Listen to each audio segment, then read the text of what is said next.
గారు వ్యక్తిగత విమర్శలకు పోయి సభా సమయం హృదయం చేయకుండా మీకు వచ్చిన సమయంలో రాష్ట్రానికి మేలు జరిగే విధంగా మీ ప్రతి ఒక్క మాట ప్రతి ఒక్క నడవడిక ఉండాలని కూడా ఆయన మాకు చెప్పడం జరిగింది. సో అదే విధంగా మేము రాష్ట్ర సమస్యలన్నీ కూడా లేవనెత్తాము. మరీ ముఖ్యంగా ఈరోజు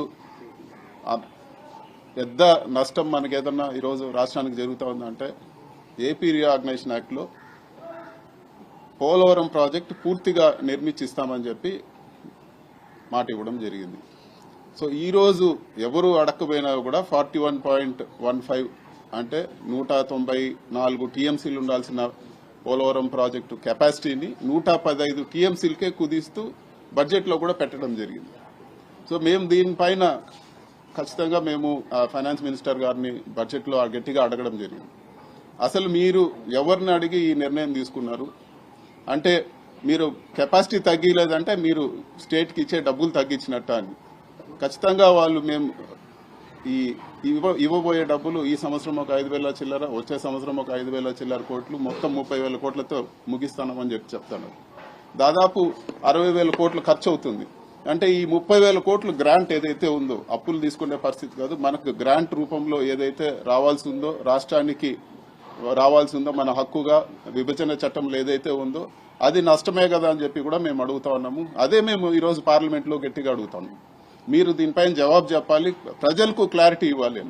ఈరోజు కెపాసిటీ కానీ తగ్గితే ఈరోజు అసలు పోలవరం ప్రాజెక్టు పూర్తిగా దెబ్బతినిపోయే పరిస్థితి ఈరోజు ఉంటుంది. ఈరోజు బనకచెర్లకు కానీ లేకపోతే ఉత్తరాంధ్రకు కానీ నీళ్లు ఇచ్చే పరిస్థితి ఉండదు. దాదాపు సగం ఆయకట్టు పైనే ఈరోజు నీళ్లు ఇచ్చే పరిస్థితులు ఉండవు. ఈరోజు బనకచెర్ల తీసుకొస్తానని చెప్పి చంద్రబాబు నాయుడు గారు చెప్తా ఉన్నారు. మరి పోలవరం పూర్తి కెపాసిటీ కట్టకపోతే, పూర్తి కెపాసిటీ నీళ్లు నిల్వ చేయకపోతే ఎలా మీరు తీసుకొస్తారని చెప్పి కూడా అడుగుతాను. కొంతమంది తెలుగుదేశం నాయకులు మాట్లాడారు, లేదు మేము ప్రస్తుతానికి ఇక్కడ వాటర్ నిల్వ చేసి తర్వాత నింపుతామని. తర్వాత నింపేదానికి డబ్బులు సెంట్రల్ గవర్నమెంట్ కమిట్మెంట్ ఇవ్వనప్పుడు మీరు ఏ విధంగా చేస్తారు? ఒకవేళ సెంట్రల్ గవర్నమెంట్ డబ్బులు ఇవ్వలేదంటే మీరే డబ్బులు పెట్టి చేస్తున్నారా? రావాల్సిన డబ్బులు ఈరోజు నష్టపోతా ఉంటే మీరు ఊరుకునే ఉన్నారా అని చెప్పి కూడా మేము అడుగుతా ఉన్నాము.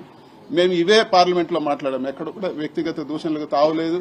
అదేవిధంగా ఈరోజు ఆంధ్ర రాష్ట్రం నుంచి చాలా మంది ఈరోజు ఫిలిప్పీన్స్లోనో లేకపోతే మిగతా దేశాలకు పోయి ఈరోజు మెడికల్ కాలేజీలో చదవడానికి ఇక్కడ అడ్మిషన్లు దొరక్క వాళ్ళ ఆస్తులు అమ్ముకొని అప్పులు చేసి పేరెంట్స్ పైన భారం పడి ఈరోజు బయట దేశాలకు పోయి చదువుకునే పరిస్థితి ఉంది.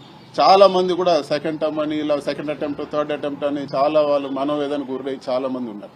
అలాంటిది ఈరోజు సెంట్రల్ గవర్నమెంట్ 75,000 సీట్లు మెడికల్ సీట్లు పెంచుతా అనే తరుణంలో ఈరోజు మెడికల్ కాలేజీలు కన్స్ట్రక్షన్ ఆపేశారు, మొదలయ్యేదానికి రెడీగా ఉన్న కాలేజెస్ ఆపారు. వాటికి మేము సెంట్రల్ గవర్నమెంట్ నుంచి డబ్బులు ఇవ్వమని అడుగుతున్నాం. ఈరోజు రాష్ట్ర ప్రభుత్వం ఈరోజు ఆపేసిన పరిస్థితి ఉంది. మీరు డబ్బులు ఇచ్చి ఆదుకోండి. స్టూడెంట్స్ అంతా బయట పోతున్నారు. మనం గుర్తు చేసుకుంటే యుక్రెయిన్ లో ఉన్న తెలుగు కోసం ప్రత్యేక విమానాలు పెట్టి తీసుకొచ్చాం. ఇక్కడ చదువుకోలేక అదే ఆ పరిస్థితులు ఇప్పుడు ఉండవు కదా అని చెప్పి కూడా మేము తెలియజేస్తున్నాం. అదేవిధంగా విశాఖపట్నం స్టీల్ ప్లాంట్ మేము 2,000 ఇచ్చాం 3,000 ఇచ్చాం అంటున్నారు. మనకు కావాల్సింది విశాఖపట్నం స్టీల్ ప్లాంట్ ప్రైవేటైజ్ అవ్వకూడదు.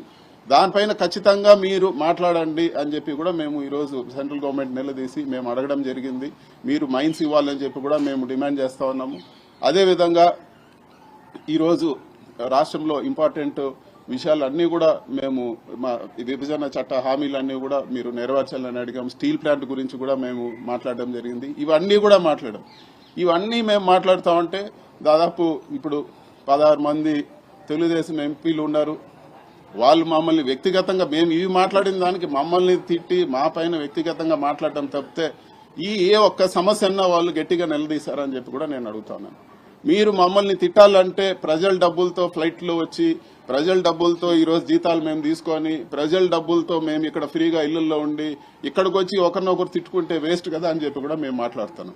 మీరు తిట్టాలంటే అదేదో వ్యక్తిగత విమర్శలన్నీ కూడా మీరు విజయవాడలోనో గుంటూరు నుంచో మీ పార్టీ ఆఫీస్ నుంచి తిట్టండి.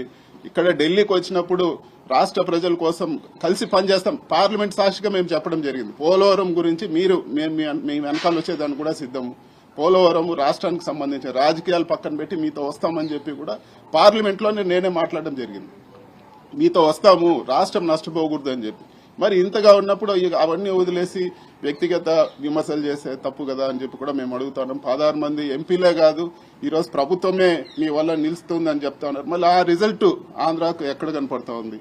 ఆ రిజల్ట్ కనపడాలి కదా. పోలవరం ప్రాజెక్టులో డబ్బులే తెచ్చుకోలేకపోతే ఇంకా మీరు ప్రభుత్వంలో ఉండి ఏం ఉపయోగం అని చెప్పి కూడా ఈరోజు మేము అడుగుతా ఉన్నాము. అదేవిధంగా తెలుగుదేశం ఎంపీలకు కూడా చెప్పేదేమంటే, మీరు రాష్ట్ర ప్రయోజనాలకు మీరు మాట్లాడండి, ధైర్యంగా మీరు మీ గవర్నమెంట్ లో మీ కూటమిలో ఉన్నారు, మీరు మాట్లాడాలని చెప్పి కూడా కోరుతాను. వ్యక్తిగతంగా మీరు మాట్లాడాలంటే అది మీ విజ్ఞతకే వదిలేస్తా ఉన్నాను. Thank you.